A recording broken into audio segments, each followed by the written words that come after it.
Was 2025 a good year for movies? Listen, I am a lover girl, but at the end of the day, I do believe in living a balanced life. And by balance, I am referring to the balance of love and hate. Sometimes you gotta be a hater. And fortunately for me, I'm always right, which is crazy to always have the correct opinion, but it's like genetic. Maddie, what's it like to be the eldest daughter who has the answer to every question ever? It's kind of awesome. Thanks for asking. Hello, long time no see. I have been doing crazy things over here. Have you noticed what's behind me? I recently redid my bedroom to be the set of my podcast, Emotionally Online, and I'm fucking obsessed. Summer party vibes are at an all-time high. They said it couldn't be done, and yet here we are. And actually, I also just launched a second podcast called The Pumpcast that I'm hosting with my friend Meg, and it's a Vanderpump Rules rewatch podcast where every week we're recapping and dissecting Vanderpump Rules top to bottom, and it is just the most fun I've ever had, ever. Lots of things have been going on in the Emotionally Online Lover Girls HQ cinematic universe. If you haven't gotten into it yet, get the fuck into it. So that's really where I've been. That's what I've been working on. That's what I've been doing. And I've also been, as usual, trying to watch as many movies as I humanly possibly can, especially because we are knee deep in award season now. Oscar nominations actually come out this week. At the time I'm uploading this video, they came out yesterday. So we are in the thick of it, and I am ready to divulge all of my always correct opinions. I've seen 84 movies that released in 2025, and today I'm gonna rank them for you from the worst to the best, so you know exactly which ones you should spend your time watching. Are these all of the movies that released in 2025? No. In fact, there's a couple movies that will probably be nominated for Oscars, or I'm predicting they will be nominated for Oscars, that I have not seen yet because they haven't released in the US yet, despite being 2025 releases technically. I'm referring to Surat right now as I'm speaking. I can't wait to see Surat. So there'll definitely be more movies that I end up watching eventually. Be sure to follow me on Letterboxd at Maddie Dragsbaek if you want to see those. But I've seen pretty much every single major release that came out this year, so I have a lot to talk about. I've said that this year is going to be the year that I start collecting physical media again. I've picked up some magazine subscriptions. I need to acquire a Blu-ray DVD player so I can start collecting Blu-rays. I think it would be fun to start collecting vinyls. Physical media is king to me, and I'm looking to just indulge in as much art and culture as I can in 2026, which I feel like I already have a pretty stacked year in that regard. I am going to see Lady Gaga again when she comes back to MSG in March, and I am obviously so excited. Which is why I want to give the sponsor of today's video, SeatGeek, a huge shout out. With over 35 million downloads, SeatGeek is the #1 rated ticketing app. There are more than 70,000 events listed on SeatGeek, from concerts to festivals, sporting events, Broadway, you name it. They've got tickets for it on SeatGeek. There are so many artists going on tour in 2026. Lady Gaga, as mentioned, Ariana Grande, Olivia Dean. The girls are touring, okay? And I know you want to go out there and dance and scream and sing along and cry to your favorite songs. Who wouldn't want to do that? I have grabbed so many last minute tickets over on SeatGeek throughout the years. I've seen Billie Eilish using SeatGeek. I went to Govball using SeatGeek. I saw Charlie XCX last May using SeatGeek. And every ticket on their site is rated on a scale of 1 to 10. So you know if the deal you're getting is genuinely a good deal or not. And of course, I have a little discount for you guys, so you can use code Maddie for 10% off your next order at SeatGeek. Make sure you click the link in the description of this video to download the app and have the code automatically added to your account for the next time you buy tickets. Again, that's 10% off tickets when you use code Maddie, and thank you again to SeatGeek for sponsoring today's video. All right, I warned you I was going to be a hater first, so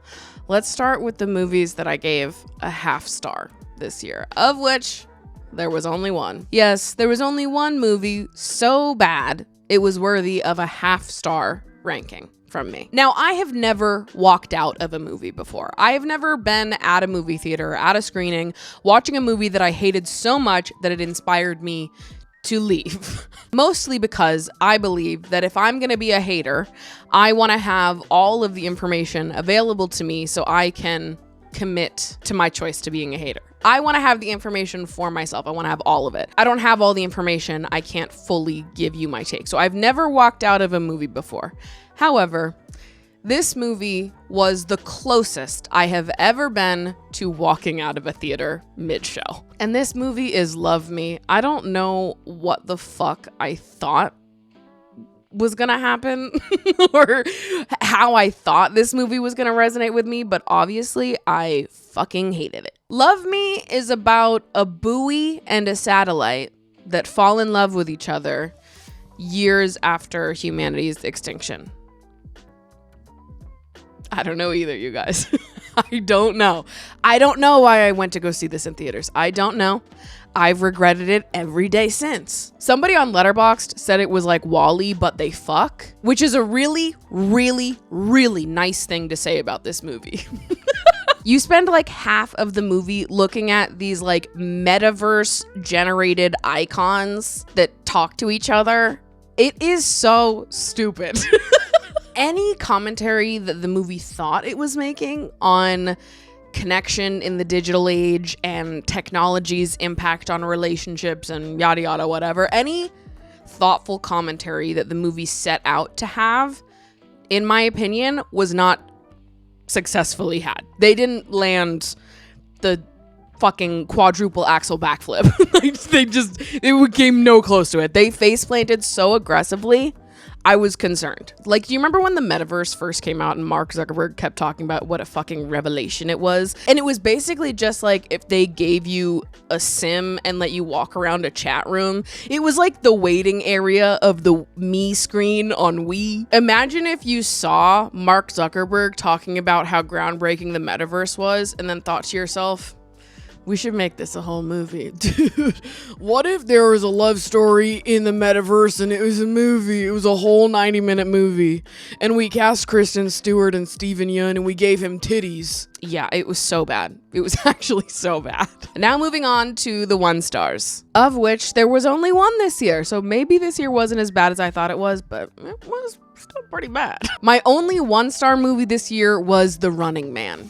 Glenn Powell, you really are something. You know what? I don't hate him as an actor, but he has been in a lot of shitty movies. What's going on? I was already going into The Running Man with kind of low expectations because I thought the trailer looked terrible. And the movie really proved to be just as bad as the trailer told me it was going to be. I keep giving movies a chance because the art of making a good trailer is truly lost in the current timeline we're in. I've seen so many great movies with shitty trailers that now I'm seeing a shitty trailer and I'm like, oh, okay, I guess I'll still go see it. This one just actually sucked. Do you know those Lewis Saunderson TikToks of this like British man who pretends that his son died and like screams and cries on TikTok in like this acting exercise? That is what Glenn Powell was serving the entire movie, and I'm not fucking kidding.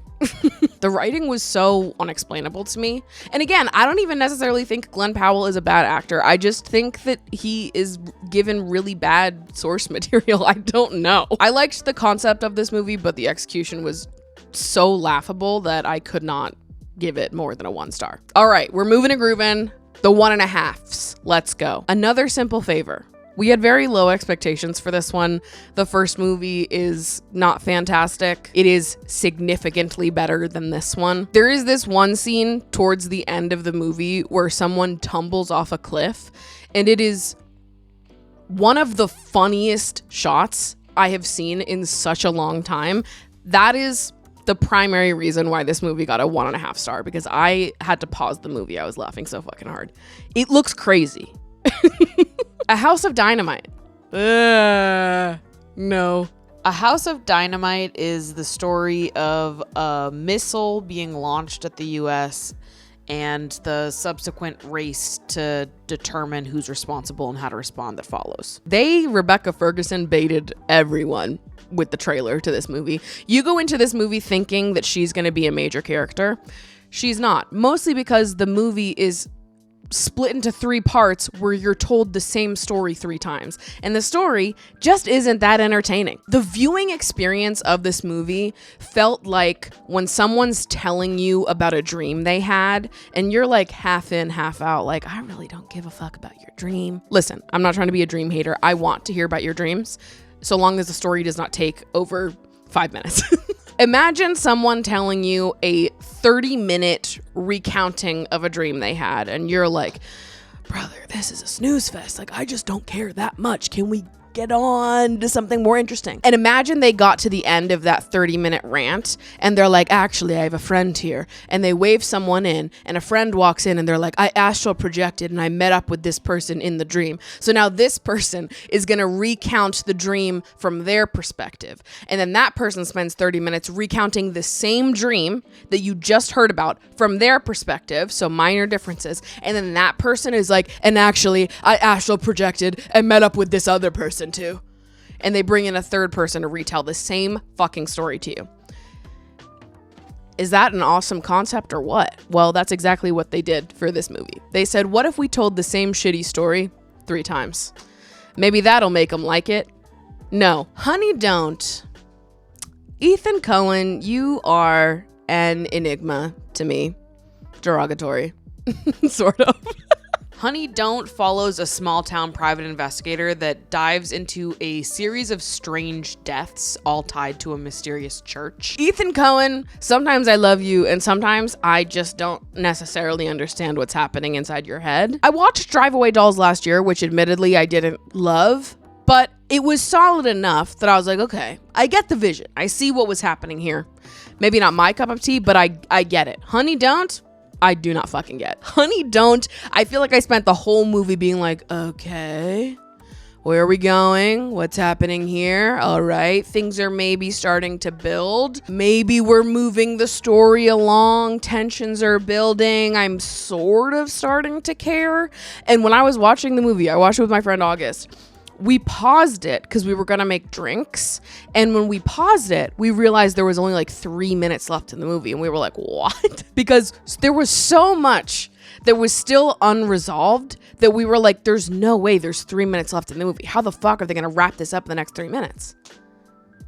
Yeah, no, they just said wrapping things up. Why would we ever need to do that? Why would we ever need to do that? And you know what? You have to work pretty hard to get me to not love a movie with Aubrey Plaza and Margaret Qualley.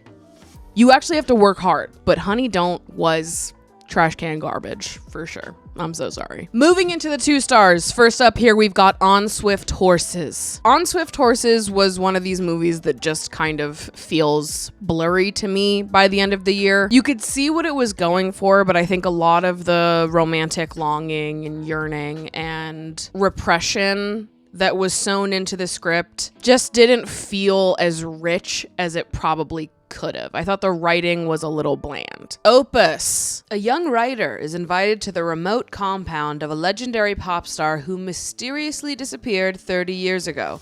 Surrounded by the star's cult of sycophants and intoxicated journalists, she finds herself in the middle of his twisted plan. I do really like Iowa Debris. Unfortunately, this movie is just toothless. It has so many major similarities to other movies that have come out in recent years that do what Opus is trying to do, but way better. Instead of watching Opus, go watch Midsommar. Instead of watching Opus, go watch The Menu. Instead of watching Opus, even go watch Blink Twice, which I didn't even like that much. It still was better than Opus. And as much as I love Io, her performance here was really disappointing to me. And that's partially on the writing, but it was also on her delivery as well. It just felt really flat and underdeveloped. I wasn't rooting for our main character. I literally didn't care about her at all. I felt like there was no depth or history to her character at all. There was nothing to bite into or latch onto to get you to care and really root for what was happening. And also, I find it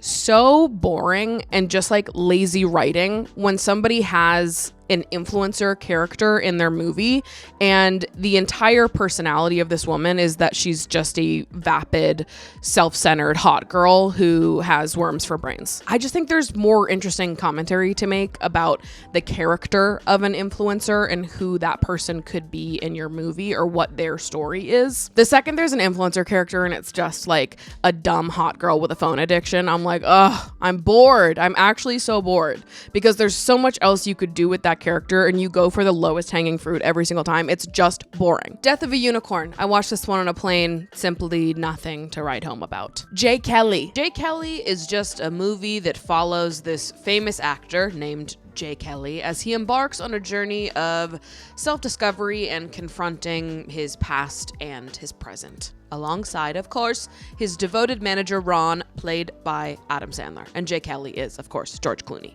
Maybe controversial because some people really love Jay Kelly, but what the hell are you guys smoking? Because I watched Jay Kelly while I was high, and not even that could have made me like this movie. Aside from the dialogue being laughable, I felt like I was laughing at the movie in a way that the writers were not intending me to. But there were also several points in this movie where I felt like I was being punked. Like, I actually feel confused that so many people like this movie. There's one scene in the movie where they're at a restaurant and Jay Kelly leaves the restaurant and he has this like baby girl club moment outside the restaurant where a bunch of people are dancing.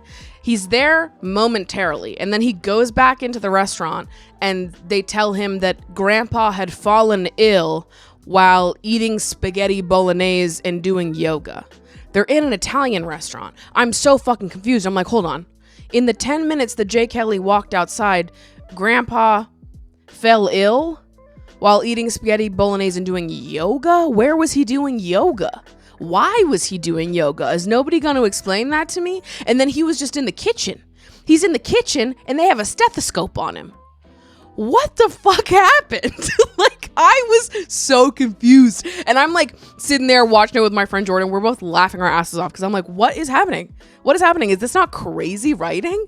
Why did everyone love this? Also, George Clooney looks like he has never ran in his whole life. Every time he had to run, I was like, have you done that before? Which is crazy coming from me because I also don't know how to run. Nobody chased George Clooney.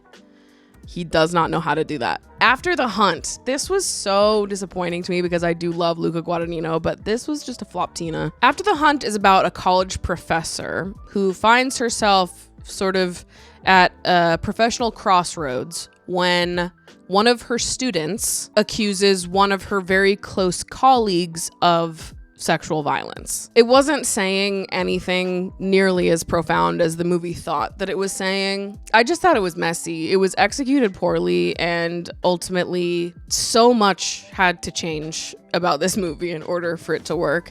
I think a lot of the casting choices didn't work, the writing didn't work, and to be honest with you, I kind of find the whole concept to be a little tasteless to make right now when we have a pedophile in office and lots of other pedophiles who are being protected every day. Yeah, I just don't know that I care about this academic fake allegation story right now. Crazy. Next up, we have Holland, which was a straight to streaming release that came out earlier this year that I barely remember. So I guess we're just going to leave it at that. It left no lasting impression on me. This one might also be a little bit controversial, but The Testament of Ann Lee. The Testament of Ann Lee follows Ann Lee, founder of the devotional sect known as the Shakers. I just saw this one last week and I was so bored. I'll tell you what did work for me. The movie did make me want to scream. Those girlies be screaming. Where can a woman scream when she lives in an apartment? Do tell me. Because when I was growing up, when I was in high school and I could like drive my car around and you scream inside the car and it's like a moving target. Nobody's gonna fucking hear me. I'm screaming in the car. Where else can you scream? If not in your car or in your home, assuming you live far enough away from neighbors that people aren't gonna like get concerned for you and call the cops.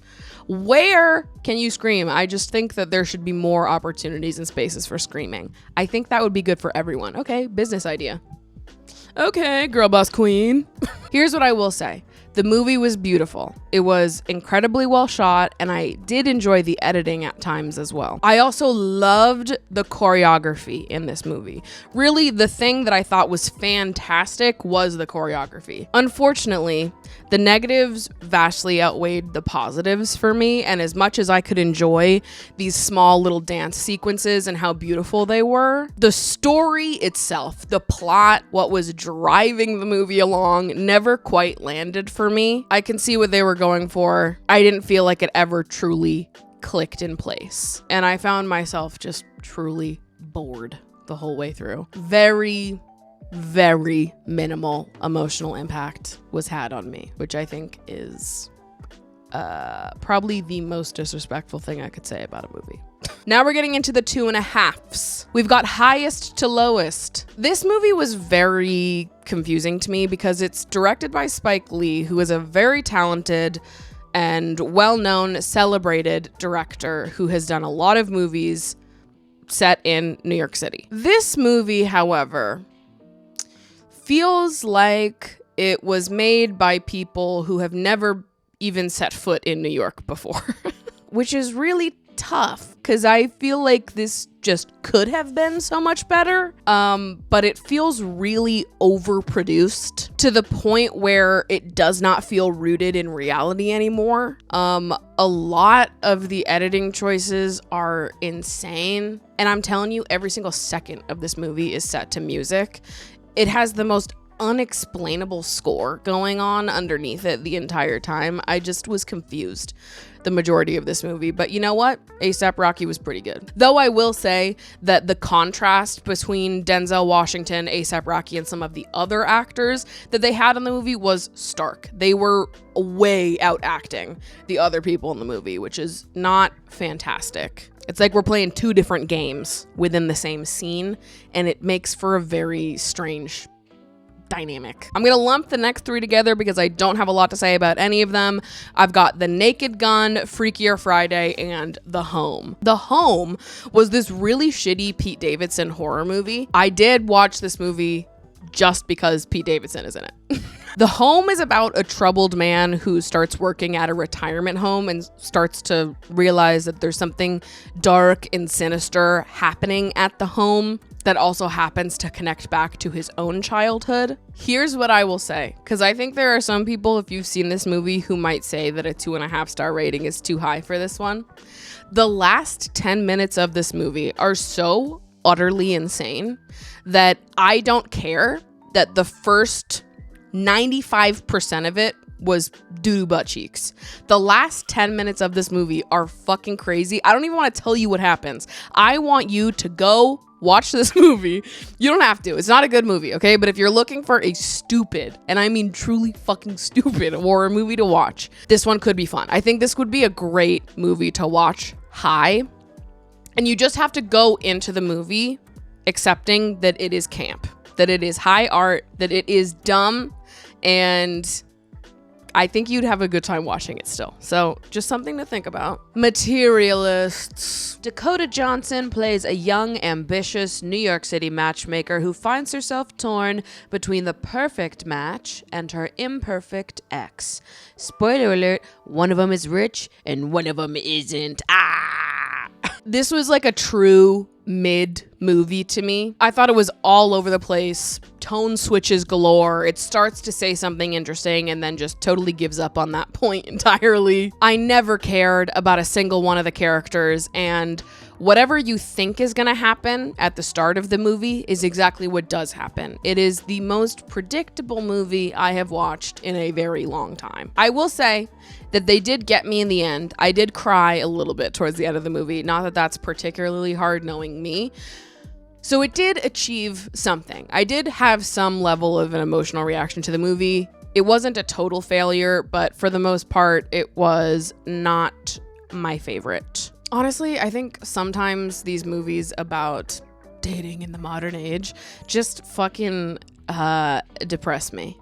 I left this movie being like, I think we need a worldwide multi-generational lobotomy to deal with how everyone thinks about dating and just how all of us are. I think we're all in need of a hard reset, and I don't know that we're gonna get it. I think we're just gonna keep making mid movies about what it's like to date and how difficult it is in the current day and age. Not that it's not true, right? Just that I think there's probably more interesting things to be said than like whatever this movie was doing. Sorry, Dakota Johnson. Actually, you know what? Dakota Johnson did have a movie come out this year that I did like, so we'll talk about that one later. Maybe she's having a comeback for me in my books, in my good graces. Not that she gives a shit, but Dakota, maybe I'll be into you next year. Who knows? Blue Moon is a movie about Lorenz Hart, a former collaborator of Richard Rodgers on the night of Oklahoma's opening, which is, of course, a musical by Richard Rodgers. Here's what I'll say about this movie. Ethan Hawke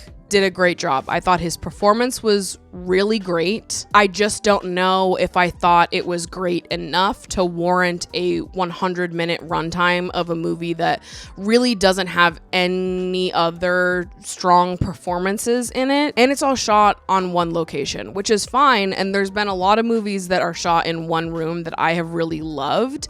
This movie just wasn't one of them. As strong as Ethan Hawke's performance was, to me, it wasn't compelling enough to warrant how much nothing was going on in every other aspect of the movie. It's got a 3.7 average on Letterboxd, so I might be in the minority here, but I just wasn't as entertained as I hoped I was going to be for this one. Caught Stealing was another movie that was just kind of bleh for me this year. Burnt out ex-baseball player Hank Thompson unexpectedly finds himself embroiled in a dangerous struggle for survival amidst the criminal underbelly of the late 1990s New York City, forced to navigate a treacherous underworld he never imagined. I recently watched After Hours, the Martin Scorsese movie, and I think that my recommendation would be to watch After Hours instead of Caught Stealing. Caught Stealing feels like very informed by what After Hours was, except way worse. There's also a death that happens in Caught Stealing relatively early on. It's like, if it's not at the halfway mark, it feels like right before the halfway mark. This character death, to me, was where the movie stopped being good. Now moving into the threes, we've got The Wedding Banquet. Another true mid-movie, though I do believe that Joan Chen should be in every movie ever made. Anemone. Anemone is focused on exploring the complex and profound ties that exist between brothers, fathers, and sons. Boy movie alert, boy movie. I saw this one at the premiere of it at New York Film Fest, followed by a Q&A with Roman Day-Lewis and Daniel Day-Lewis, which was pretty cool. This movie was so boring, though. I'll be honest. It was so boring. As cool as it was to see Daniel Day-Lewis live and in the flesh, I just wasn't compelled by this movie at all. I'm gonna breeze past a lot of movies in the middle here because, to be honest with you, I just don't have anything to say about them. That's the problem with a lot of these mid-tier movies. It's like I didn't hate it enough to have an opinion, and I also didn't love it enough to have an opinion, so it kind of sits somewhere in the middle, which to me is probably an even worse place to be. If I was producing a movie, I would want people to have a strong emotional reaction to it, whether it was positive or negative. So keeping on with the threes, we've got The Life of Chuck, The Legend of Ochi, Bring Her Back, Borderline, The Monkey, Drop, Bridget Jones' Mad About the Boy, and The Smashing Machine. Next up, another 3-star, perhaps a more controversial 3-star, Frankenstein. I know, I'm sorry. I saw a couple DMs from people when I ranked Frankenstein being like, why did you give it a 3? And I've got to tell you guys, I just don't think the story of Frankenstein is for me. I just think that maybe I don't fuck with Frankenstein. I thought that it was very pretty to look at. And I thought Jacob Elordi had a really strong performance. I loved the parts of the movie that focused on the creation. There wasn't even necessarily anything that I actively disliked about the movie. I just don't think it's for me. I find movies like this kind of slow and kind of uninteresting. I felt the same way about Nosferatu. Sorry. Continuing on, we've got Black Bag and Song Sung Blue. Song Sung Blue is based on a true story about 2 small-town musicians who form a Neil Diamond tribute band. I went to the Song Sung Blue premiere, which, first of all, Getty photographers actually have me on their hit list. I don't know what they have against me, but I swear to God, I serve every day, and then I go to a red carpet and I get photographed by these Getty photographers and I look insane. But that's because I feel like everybody on these carpets, they always have their cameras fucking so low down. I'm like, pick that shit up. They photograph you from underneath looking up, which makes you look like you're towering over a city. I'm 5'3". There's no reason why you need to go underneath me to take a photo.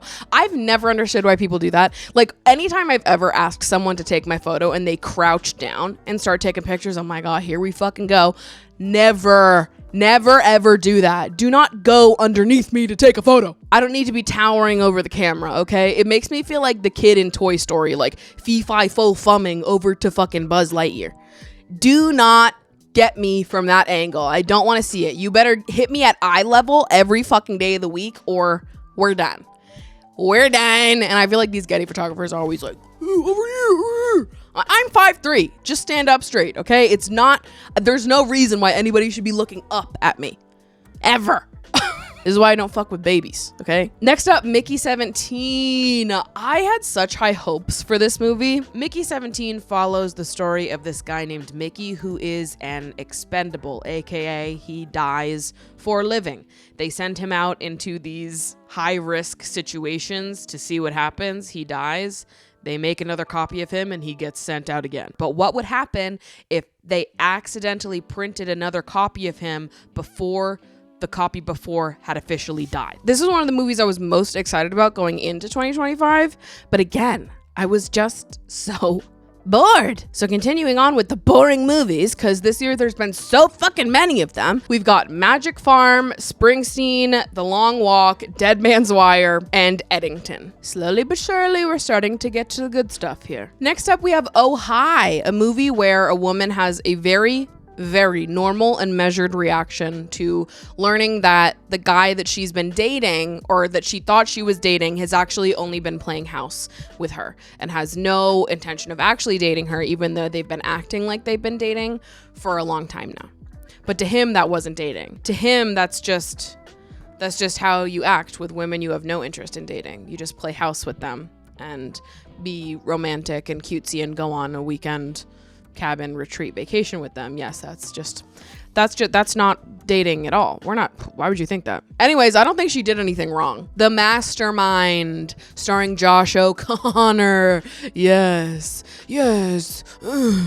I love Josh O'Connor.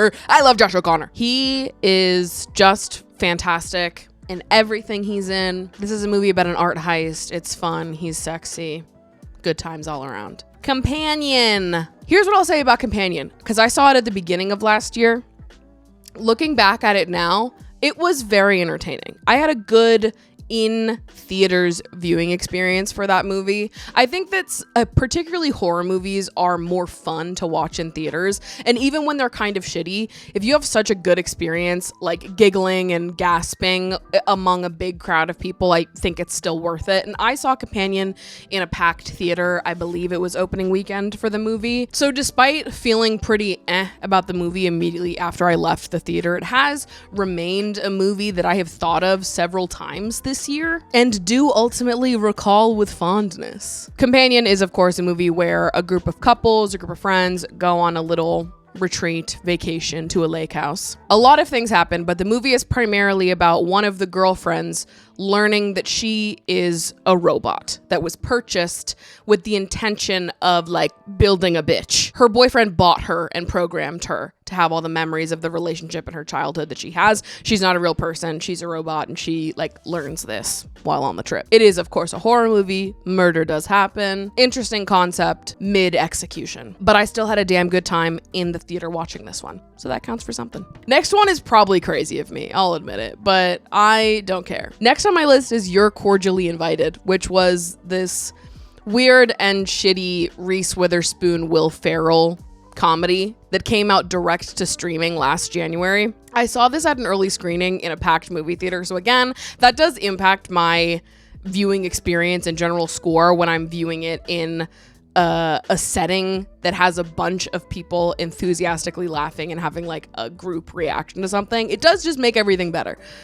Everybody go to the fucking movie theaters and watch movies again. Please. This movie is bad. Let me say, I'm aware that this movie is not fantastic, but it gave me the same hit of like just silly, goofy 2010 movie nostalgia. Thinking back to my childhood and all the shitty Will Ferrell movies that were on repeat in my house growing up, that type of humor, it just has a special place in my heart, really. So when I went and saw this movie, I was genuinely laughing my ass off at multiple points in time in the movie. It's dumb, it's silly, but it's one of those movies that you can just throw on and be like, oh, life is good. But it does have Jimmy Tatro as a Chippendale, which is huge for culture. I do have a permanent longing in my chest for the true ridiculous comedies of my childhood that felt like they were everywhere when I was growing up. And now I just don't know that I see as many comedies that I feel as connected to as I did when I was a kid. This one, it got me though. It tickled me. So you know what? Is this higher up on my list than it is on most people's? For sure. For sure. But I thought it was silly goofy and I had a good time. And I'm always right, so never forget that part. Next up, we've got Novocaine, and It Was Just an Accident. It Was Just an Accident is a fantastic movie that I really urge all of you to see if you can, if it's showing near you now or eventually, because it's probably going to be nominated for multiple Oscars. The movie was directed by Jafar Panahi, and it's a movie about an ex-political prisoner that goes off and finds his torturer, kidnaps him, and then debates with other people who he was tortured with on whether or not to kill their captor. This movie is particularly impressive because it was made entirely in secret, because Jafar Panahi, the director, is actually banned from filmmaking because of how his work is seen as being in direct opposition to the Iranian government. So this movie is a deeply political movie, both in its plot and story and in its production as well, and sort of the backstory on the director and the things that stood in the way of this story even being told in the first place. I really do hope that It Was Just an Accident gets proper recognitions over the course of this award season. There's so many great international films that came out this year, so there really is high competition in those categories. But if you get a chance to see it, you've got to. It is an absolute banger. Next up, we have Presence, which was kind of an unexpected love of mine this year. Presence is a horror movie that takes on the classic haunted house genre. A family moves into a house and things just aren't what they seem. A bunch of weird things keep happening. And the way it's shot is really interesting. It's almost like you're watching it from the perspective of the ghost. The camera's always moving around. It's like a very voyeuristic way of shooting. And this is a spoiler, but this movie came out a year ago, so at this point, I'm going to say whatever I want to say. But this movie was particularly interesting to me because it kind of flips the haunted house genre on its head. And the ghost in the movie, you learn at the end, is actually not a ghost from the past, but it's a ghost from the future. The ghost in the movie is actually the brother who is still alive during the majority of the movie, which I thought was really interesting because usually the like ghost stories, haunted house stories that you see is like, oh, this person died in this house years ago and they're stuck here haunting, and time works for ghosts in the same way it does for us. But I kind of like the idea that spirits experience time in a different way than we do, and spirits from the future can protect our current selves as well. I don't know, I really enjoyed this one. I love to see kind of a fresh spin, a fresh take on horror. I think a lot of horror movies that come out do feel like, oh, we've seen this before, as I criticized earlier on in this very video. But this one really felt fresh and new to me in a way that was really exciting. I also got to see this one at a Q&A with Steven Soderbergh, and it was just extra special for that reason. Next up, we've got Sacramento and One of Them Days. I'm lumping these two together because I feel like they both kind of flew under the radar this year, but they're both these kind of like buddy comedies that were actually way more charming than I expected them to be. Sacramento's got Michael Cera and Kristen Stewart in it. Sacramento is like the solution to this alleged male loneliness epidemic that I keep thinking of. You guys should just watch Sacramento. And One of Them Days with SZA and Keke Palmer, it's hard not to love it. It is so fun and exciting, and just you'll be captured by the two of them and their dynamic together the whole way through. Again, I feel like the last couple of years comedy movies just haven't really been hitting for me, so these two were fun little switches up to that truth. Next up, Echo Valley. Again, maybe a hot take.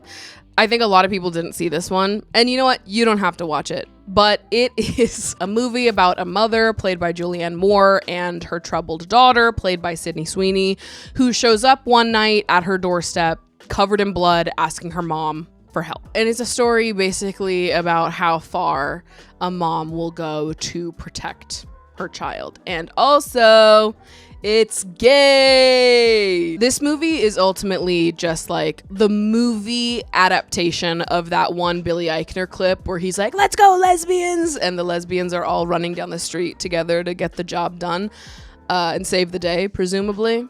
That is what this movie is. Let's Go Lesbians, the movie. And you know what? I do feel that if it was marketed that way, more people would have watched it. And if it wasn't a direct to streaming Apple TV release. Next up, I've got The Actor and Eleanor the Great. Can I just say, I love June Squibb. I hope she lives forever. June Squibb is just such a delight to see on my screen. I went into this movie thinking, I don't know what I thought. I didn't think. I went into this movie thinking that it was just gonna be fun and silly. I saw June Squibb and I was like, let's do it. Eleanor the Great is Scarlett Johansson's directorial debut. I thought it was a solid debut for her. June Squibb is obviously fantastic. I watched this movie right after I went to go pick up Mango's ashes. So I was sat in the movie theater with my dead cat's ashes on my lap, having what I'm sure you can assume is an incredibly emotional day, thinking I was going to watch this new June Squibb movie, not realizing it was a movie about grief. So there I was in this near empty movie theater with my cat's ashes on my lap, watching this grief movie, just fucking sobbing. It was honestly pretty cathartic, but yeah, not what I was intending to do. Not the day I was intending to have. 28 years later. You know what? I love the 28 Days franchise. I just think that a lot of zombie movies don't hit, but these ones really do. I obviously love 28 Days Later.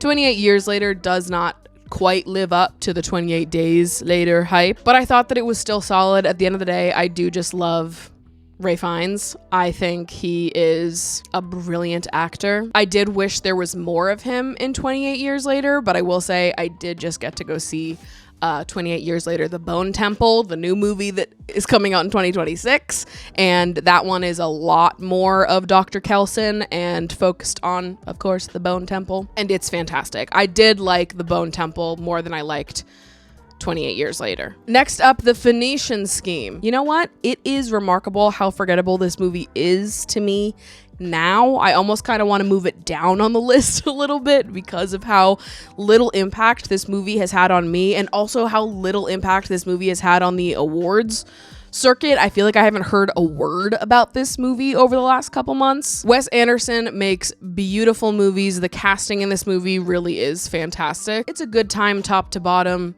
Do I sometimes feel like Wes Anderson's movies are more visual than they are substance? Sometimes. He's a director that I feel very 50-50 on. Some of his films I've really loved. There have been other Wes Anderson films where I'm just like, okay, it was pretty. It was pretty, and what else? I am someone who would take an ugly movie with a fantastic script over the reversal. So do with that what you will. But I did like The Phoenician Scheme. But it is prettier than it is substantive, which is probably why no one's talking about it anymore. Next up, we've got Together, a horror movie where a couple starts slowly merging into each other. Literally, their bodies start becoming one. Was this movie a little silly? Absolutely. Is this movie actively how I see people who bring their partner to fucking everything and never go anywhere by themselves? Yes, it is. Why are you asking if your boyfriend can come to girls' night? What's the name of the night again? It wasn't girls plus your boyfriend night. No, ma'am. No, ma'am. Every time I say no, ma'am, I just am reminded of that Smosh clip of Amanda. Abomination. No, ma'am. An abomination. No, ma'am. Anyways, I think a lot of people in relationships need to watch Together and take it as a warning. Okay? It is a direct warning for some of you. It really, truly is. Next up, we've got On Becoming a Guinea Fowl and Hell of a Summer. Listen, I love a summer camp movie. I love a summer camp slasher horror movie. I don't care that it's been done 100 times. It gets me. I kind of just love ridiculous summer camp movies. So I'll accept when they are a little bit shittier because this is something that I enjoy. See, I know this about myself. I know the things that I enjoy, and sometimes a shitty movie is good. And in this movie, there's a part of the camp they refer to as Makeout Point, which again is so awesome. I think we need to start bringing that back. We need to start deeming more places Makeout Point. Like, where's the Makeout Point in Bushwick? I don't think that we've came to the conclusion on this yet. And don't say anything crazy. I don't know, probably the semicircle booths at Palmetto. Y'all better start making out again. Making out and nothing else. Yeah! Okay, spreading the gospel. Next up, Griffin in Summer. Again, at the end of the day, I ride for the theater kids. At the end of the day, I'm always gonna love a movie about a weird theater kid with relentless and annoying ambition and a crush on a straight guy. What are we gonna do about that? Next up, The Alabama Solution. This is one of 2 documentaries I've watched this year, so I'm probably gonna have to watch quite a few documentaries when the Oscar nominations come out. But it is a documentary about a cover-up happening in one of the deadliest American prison systems. I thought it was very well made and just devastating the whole way through. So if you haven't seen The Alabama Solution, I do highly recommend it. I don't know if it's going to be nominated for an Oscar, but I hope that it is. Wake Up Dead Man, the 3rd installment of the Knives Out franchise. What's not to like? I love a murder mystery at the end of the day. Was it my least favorite of the Knives Out movies? Yes. Did I still love it? Yes. Was Josh O'Connor there? Duh. The next 4 movies are kind of in a similar vibe to each other. You know what? Maybe this year was kind of good for comedies. Next up, we've got The Threesome, Friendship, Twinless, and Splitsville. All comedy-ish movies that I really liked this year. Dylan O'Brien can fucking act. I really would love to see him in more roles like that, because I thought he was particularly remarkable in his role, and I realized how much I had been sleeping on him. Twinless is about 2 men who just lost their respective twin brothers and start to develop a budding friendship after meeting in a grief support group. However, there are secrets that could tear this new friendship apart. I did think that James Sweeney, who plays opposite of Dylan O'Brien and is also the director of the movie, probably should have cast someone else in that role.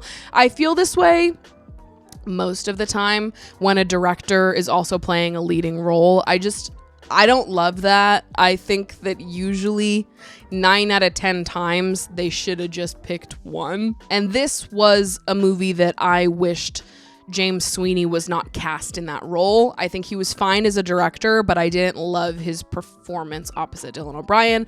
I thought that somebody else, a stronger actor that could have been on Dylan's level a little bit more, would have just elevated the whole entire film. And Splitsville, which was very surprising to me how much I liked it, given that I'm not the biggest fan of Dakota Johnson's acting. But this was like a true rom-com adjacent movie, and we just don't get enough of those. And actually, Splitsville is my first of the 4 stars. Now we're in the 4-star category.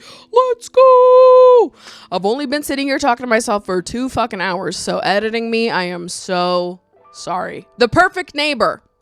This is the other documentary that I watched this year. This is a movie that's entirely built of police body cam footage that captures a neighborhood dispute over time that eventually turns deadly. This movie is a really hard watch because you go into it knowing that it's about stand your ground laws, and you spend the whole first 3/4 of the movie knowing how things are gonna end and seeing the build up and how fucking insane this neighbor was, how many times the neighborhood had disputes with this woman before things escalated the way that they did. It is a very difficult watch about a senseless death and how stand your ground laws can give horrible racist people green light to do irreparable harm to the communities they live in. Give this one a watch. Another movie that I think could be nominated for an Oscar. Next up, we've got No Other Choice, which I got to see early at a Q&A, which was so special. This movie was honestly a lot sillier than I thought it was gonna be, and I mean that in a complimentary way. It's about a father who is laid off and then ritualistically humiliated by how difficult the job market is, and it's about how far he will go to protect his family and make sure that they're taken care of, and his sort of descent into violence and chaos along that journey to just seeking survival. I thought it was very well executed because it's dealing with so many freshly relevant topics, but it doesn't take itself too seriously. It kind of does an incredible job of making the points it wants to make about capitalism and workplace culture and how truly disposable so many people are to their employers, how little these people who make tons of money seem to care about the people who make their companies what it is and actually bring them in the profit that makes their lives so truly untouchable. It has all of the thoughtful commentary that you would think a movie like this should have, as well as these beats for laughter and more relaxed introspection, which I thought was just wonderful. It's got a great balance of all of it and makes for a really fun watching experience. All right, we're still in the 4 stars, but we have made it to my top 20 movies of the year. So these were my true favorites. At the end of it all, these were the ones that stuck out to me the most. Train Dreams, a beautiful, beautiful movie. I loved the way that this one was shot. I think this has also been flying under a lot of people's radars. It is on Netflix, and you should absolutely go watch it. Wicked for Good. Controversial, I know, but I am a theater kid at heart, and I love Wicked. The musical does mean a lot to me.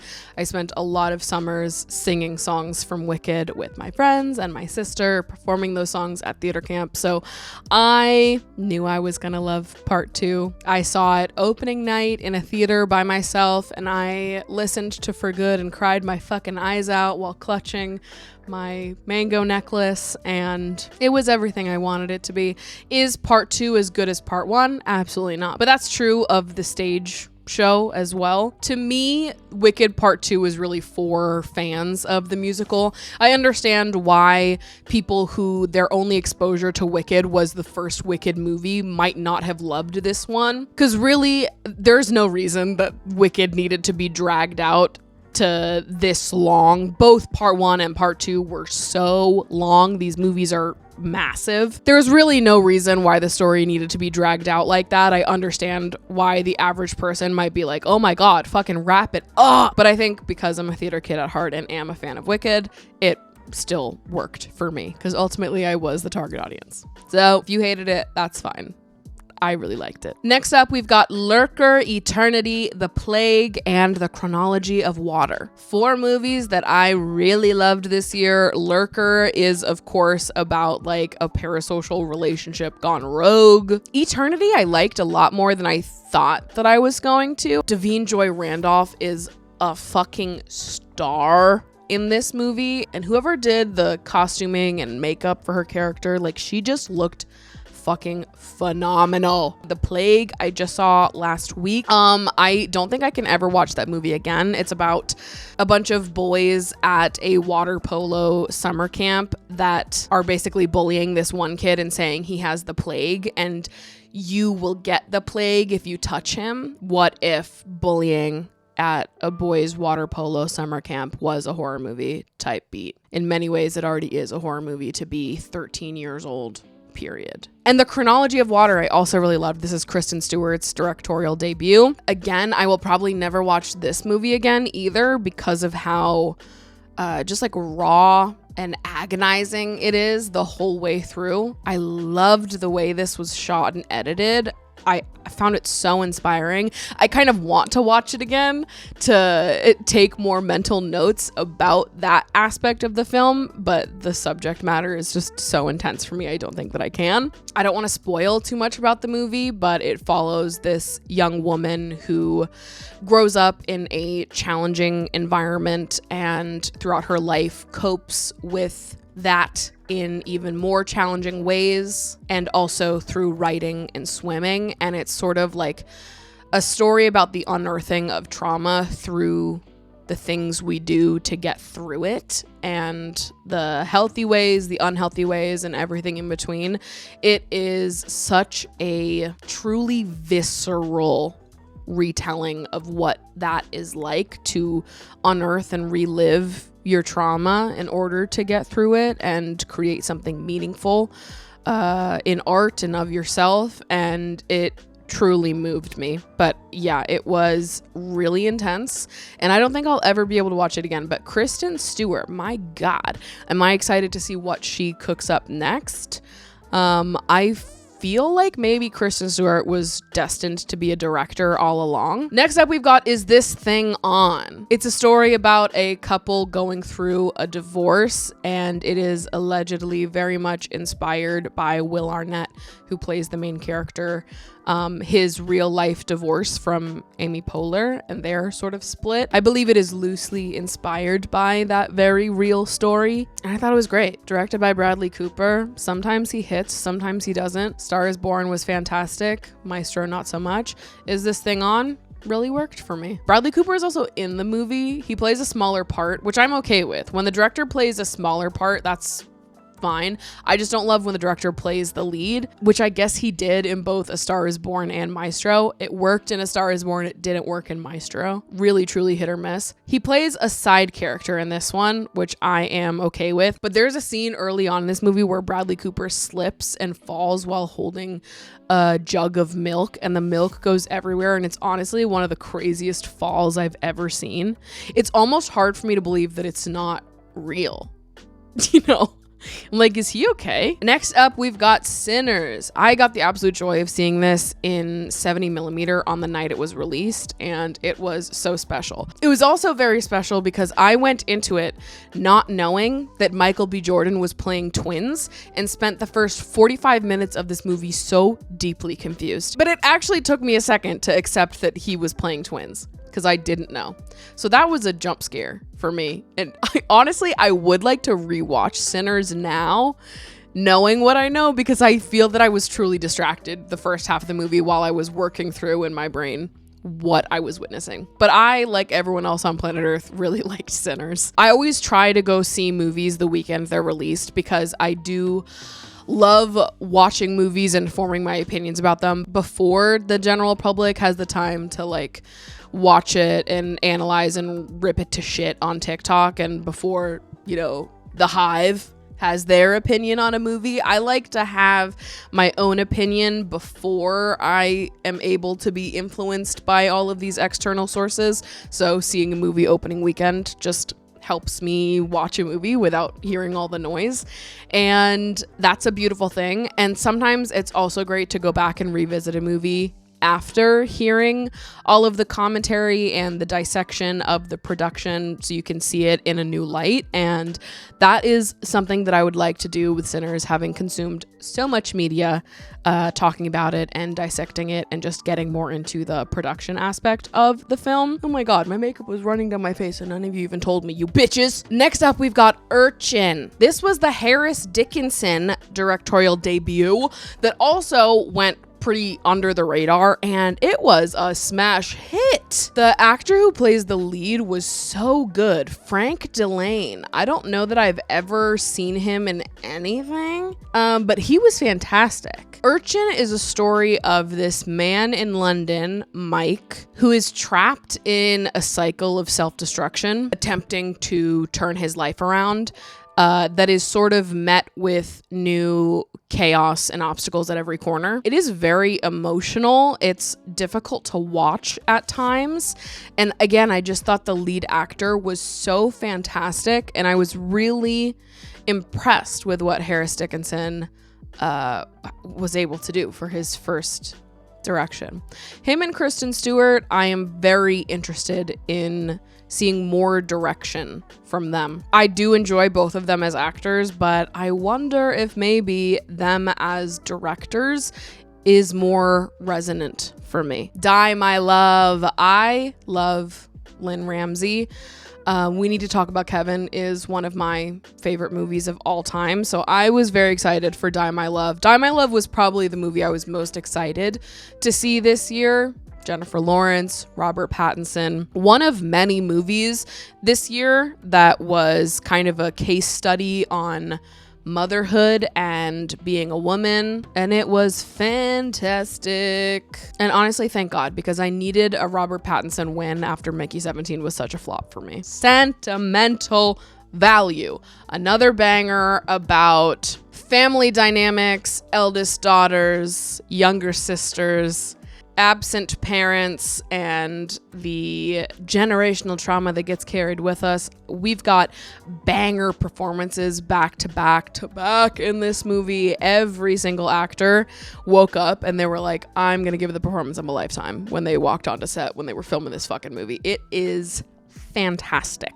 I feel like Sentimental Value is going to do really well at the Oscars, and I am not going to be mad about that. Next up, we have The Secret Agent, which I was so happy to see get some recognition at the Golden Globes last weekend. Wagner Moura won for Best Actor in a Drama. It's another very political story, kind of similar to It Was Just an Accident in some ways. So if you get a chance to go see this one, particularly if you get a chance to see it in a theater, I would jump on it. All right, we're getting to the tippity top here. Begonia. At the end of the day, I'm a Yorgos head. At the end of the day, I do live, breathe, and die by the teachings of Yorgos Lanthimos. I've never seen a Yorgos movie that I didn't love. Begonia was no exception to that. I did get to go to the Begonia premiere, which was so special. And there was an after party at MoMA after the fact, and the cast was there, and it was crazy. I was standing right next to Emma Stone. Like, I'm never going to say a word to a famous person. Hey, something about me is I'm going to be sitting there quietly observing your brilliance and how wonderful and amazing you are. Mostly because it's like, I don't need to be one of all of these people that are swarming you at this event, asking you for a picture or to say something to you. Like, I just want to look at you from a distance and admire you for the wonderful performer that you are and be like, that's so cool that I'm even, 10 feet away from Emma Stone right now. That's awesome. Less. She was probably like 2 feet away from me. That is so special. That's something I'll carry with me. I don't need a photo. I don't even need to have a conversation. Though I would love to have a conversation with Emma Stone. I just don't need to go up to her at this party where everyone's going up to her. That's okay. I don't need to do that. Pretty cool to be in the same room as Emma Stone, though, after going to the premiere of Begonia. Begonia is a story of two conspiracy theory dudes that kidnap a very powerful CEO of a tech company, convinced that she is an alien intent on destroying planet Earth. Pretty awesome. I fucking love Yorgos. Weapons was my favorite horror movie of the year. I'm a horror head. I do love scary movies, and Weapons was an absolute banger. Weapons, to me, it's a horror movie, but it's also like such a lighthearted horror movie. There's so many comedic elements to the movie. So if you are not really a horror person and you are wondering like, oh, can I watch Weapons? You totally can. It's not super scary. It's got a great balance of horror elements and comedy. I like it for similar reasons that I liked Longlegs last year. I think if you liked Longlegs last year, you're probably also like Weapons this year, or last year rather. What fucking year is it? And the second I saw it, I knew that Gladys was going to be a major costume hit for Halloween, which she was, obviously. I did debate going as Gladys for a second there, but I think in order to do Gladys, you have to commit to like fucking up your teeth, and that kind of freaks me out. Next up, we've got Sorry Baby. Eva Victor, good things are coming your way, mama. I saw Sorry Baby at the theater by myself a couple weeks before Mango died. And I'm glad that I saw it before Mango died, because I think if I watched it now, I would be significantly more upset by it than I was then. I still cried my eyes out watching Sorry Baby, of course.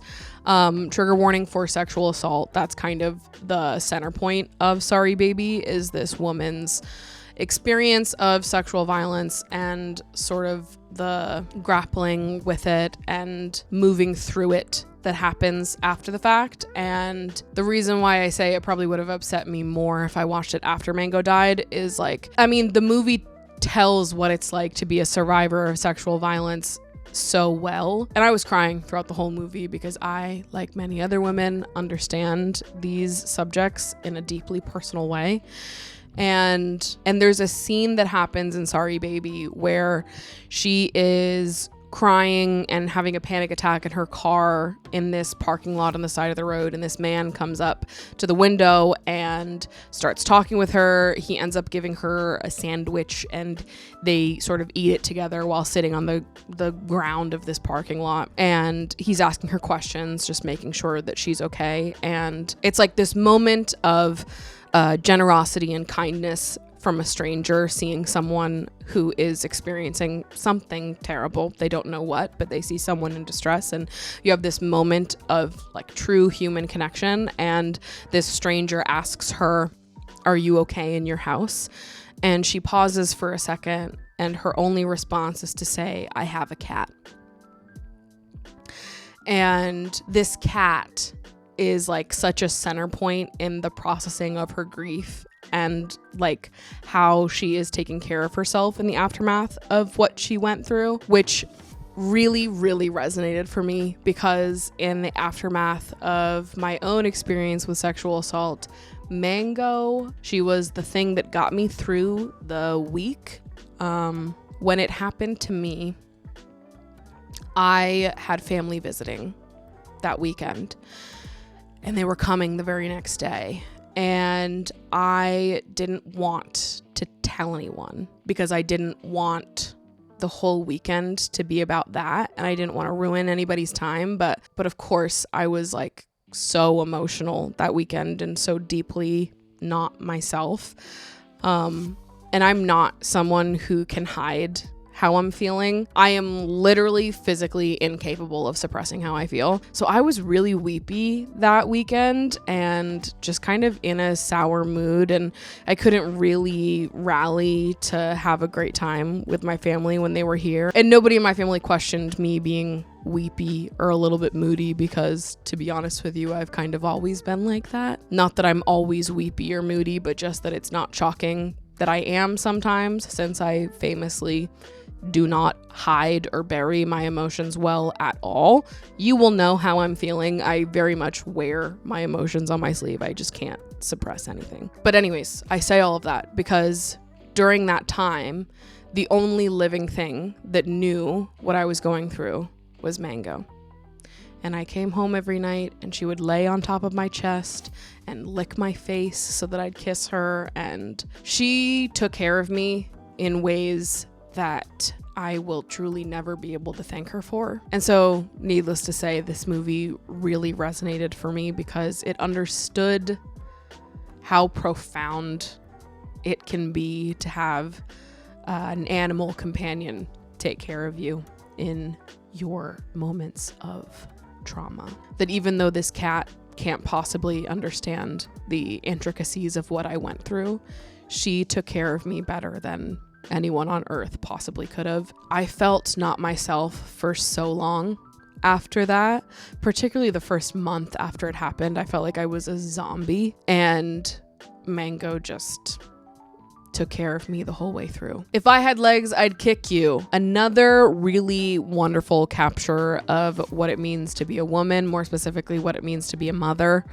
Rose Byrne gives a phenomenal performance. If Jessie Buckley wasn't going to win for Best Actress, which I am in full support of, I would be rooting for Rose Byrne. Just an intense, high energy performance that completely moved me. And now we've made it finally at long last to my 5-star movies. There was only four movies that I gave my coveted 5-star perfect ranking to. The Ballad of Wallace Island. This is a perfect rom-com.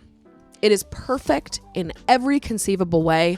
I am surprised I haven't seen more people talking about this one. It is funny, it is charming, it's endearing. I've cried watching this movie. Like, it is so perfect. The Ballad of Wallace Island is about this beautiful, wonderful man named Charles, who is a widow. He lives on a remote island, wins the lottery, and decides that with his winnings, he is going to invite his favorite musical artist to come and perform. Now, what the artist doesn't know is that this concert isn't going to be for a big crowd. It is for this one man on this small island, and it's a reunion concert. I'm over-explaining now, but basically there was this couple that was in a band at one point in time. They broke up, the band split. Herb Maguire, one half of the band, thinks that he's been booked to do this performance by himself, not knowing that his ex, Nell Mortimer, is also gonna be there. Dun, dun, dun. And Charles orchestrated this whole thing, this beautiful, charming, endearing little man who is grieving the loss of his wife, who the two of them together were the biggest fans of these two artists. It is just like the most charming fucking movie of all time. And there's so much weaved into the script. Every time I watch it, I have like a new appreciation for something I've seen. And I think when you watch the movie and are introduced to Charles's character, you'll understand more of why this symbolism hit so much for me. But in Charles's house, there is a sink with two spouts, and one of the spouts is stuck pouring out endlessly. You cannot turn it off. And the other spout is completely dry. Nothing comes out of it, no matter what you do. And when I watched the movie a second time and noticed that, I was on an airplane fucking sobbing. Grief is a motherfucker. And this movie is such a beautiful way of exploring love and love lost, grief, mourning, loving again, things that will never be the same but will just be different. I don't know. I could really go on about this movie. I was so touched by it. I think it's like a perfect rom-com, and I think that more people need to watch it. It's definitely on streaming now. Go fucking watch The Ballad of Wallace Island. It is so goddamn good. Charles, you are my favorite character of the year. No doubt about it. Next up, One Battle After Another.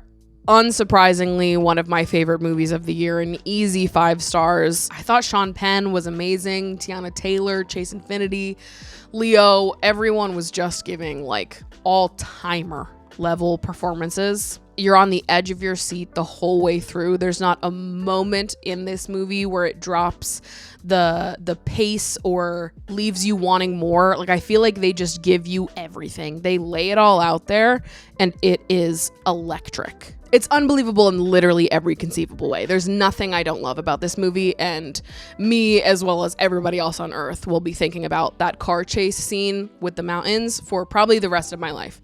It is so good. It's shot so well, and the way that they manufacture excitement and anticipation is just, yeah, it needs to be studied. It's God tier.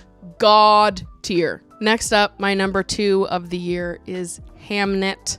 I honestly did not expect to be as in love with this movie as I was, but I was crying the whole fucking movie. I don't think I stopped crying for even 5 minutes. I left that movie with a headache and my face looking red and puffy as all hell. Jessie Buckley gives one of the best performances of all time, dare I say. The scene where they're doing Hamlet, the relationship between the performers and the crowd, where you have this moment where Jessie Buckley reaches out to the performers and the whole crowd kind of leans out and reaches on each other.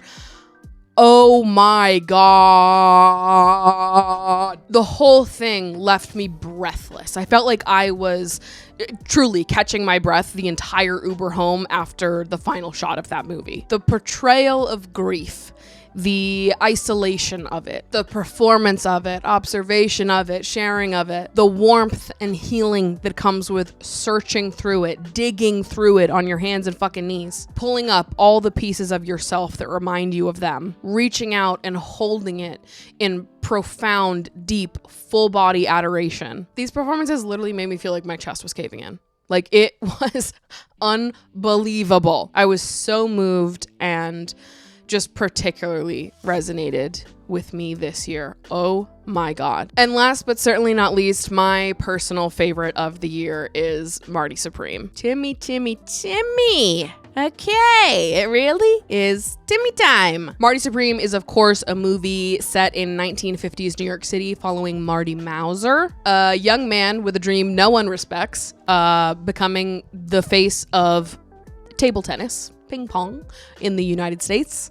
And it's just the story of how far he will go in a pursuit of greatness. Timothy delivers what I have said is an absolute masterclass of a match between ambition and ego. And the whole time I'm watching the movie, I'm replaying Timothy's SAG speech from last year inside my head, and him talking about how he was on a pursuit of greatness and really aspired to be one of the greats, and how much people picked apart that speech last year, how people said it was so conceited and tasteless and all these things. I loved his speech last year, which I talked about at length on my podcast, and how I think so many people are just truly uncomfortable in seeing raw ambition on display like that. The idea that somebody needs to be humbled, and that someone saying that they are in pursuit of greatness, that they want that they yearn for that, makes a lot of people uncomfortable. And I personally love when people will just own their ambition like that. I find it to be so remarkable,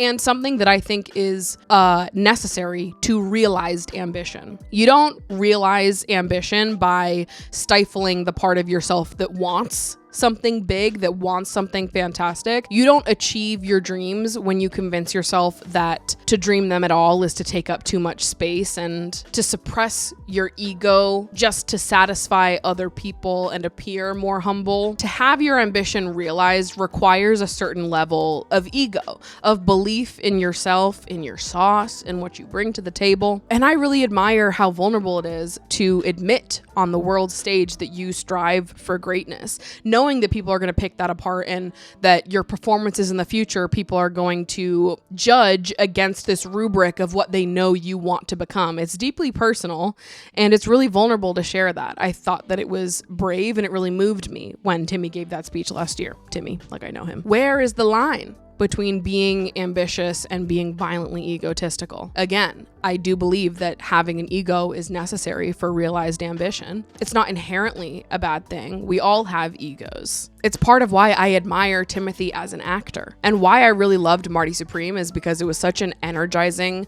portrayal of what unchecked ego and raging ambition can do to a person. The most unlikable parts of allowing your dreams to make you selfish, fused with like the innate admiration of witnessing someone who gives a fuck in a world where so many people are playing the I don't give a fuck Olympics. In a world where so many people think it's so much cooler to pretend they don't care about anything at all, to witness someone that really cares about something and is passionate and ambitious is always going to be striking. It's going to mean something to people. Whether you like that or don't like that, it kind of doesn't matter. It just draws more attention to them. To find your purpose and make it work at any cost, and also to allow the audience to have such a polarizing reaction to Marty. Like, I think that's fantastic. I love these incredibly complicated, flawed characters who are very easy to hate, but also there's parts of them that you really admire and love, and it keeps you hooked and just reeled in the whole time. The script is so good. The casting is fucking elite. Editing is incredible. I really can't think of anything I don't love about Marty Supreme. There's so much great contrast at play here, and I just think that it's a slam fucking dunk. And honestly, as much as I roll my eyes at a lot of the discourse about Marty Supreme and some of the nonsense people have said, I went on a whole rant on my podcast a couple weeks ago about it. As much as there's been a lot of discourse that I've rolled my eyes at, it's also been kind of incredible to witness the same contrast that exists within the movie play out within the audience reaction to the character as well. I think it's kind of awesome. So, listen, I love the movies. What can I say? So let this be a reminder to go support your local movie theater. Go see movies in person. Don't be an asshole and be on your phone. Don't talk. Go see cinema the way it was intended to be seen, okay? on a big screen with a fantastic sound system, surrounded by other movie lovers, experiencing art together, okay? It's a cultural thing. If you want to see more of me, definitely go check out my podcast, Emotionally Online. If you like Vanderpump Rules, go listen to the Pumpcast. And if you want to see more of me when I'm not making long form content, you can go follow me on Instagram at Maddie Dragsbaek. But honestly, I put out so much long form, I don't know why the fuck you would need anything else. Love you guys so much. Thank you for being here. I'll see you at the movies, hopefully, and I'll definitely see you for next week's video. Goodbye.